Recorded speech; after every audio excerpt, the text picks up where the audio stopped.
Kehidupan masyarakat Bali tak pernah lepas dari kegiatan keagamaan.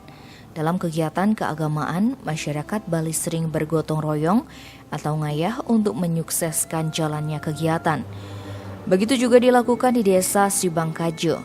Namun uniknya, pengayah yang memiliki sakit bisul dapat dispensasi dan tidak dikenakan denda. Pendeta adat Sibangkajo Imade Siriarta mengatakan, pelaksanaan gotong royong atau ngayah memang sudah dilakukan sejak zaman kerajaan.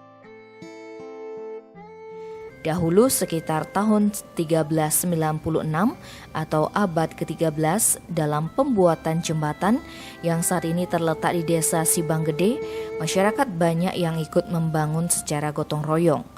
Namun saat ngayah dalam pembuatan jembatan, terdapat salah seorang krama yang bekerja malas-malasan. Hal itu dikarenakan krama tersebut sedang menderita sakit bisul. Mengetahui hal tersebut, Raja Ngurah Mambal Sakti sangat marah. Saat itu dengan kesaktian sang raja, lanjut Siriarte, sakit bisul yang dialami salah seorang krama itu dipindahkan ke dirinya.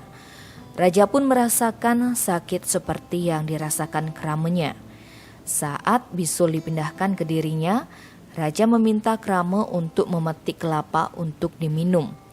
Namun karena merasa sakitnya hilang, krama itu pun sengaja menghambat waktu. Akhirnya sang raja pun tidak kuat menahan sakit sehingga sakit bisul dikembalikan lagi. Karena itu saat ini jika ada krama desa Sibangkajo yang sakit bisul akan mendapatkan dispensasi ngayah dan tidak dikenakan denda. Lebih lanjut Siriarte menambahkan, kebijakan itu tertuang dalam Babat Ngurah Mambal Sakti. Para krama pun diharapkan tidak berbohong, jika berbohong akan ketahuan.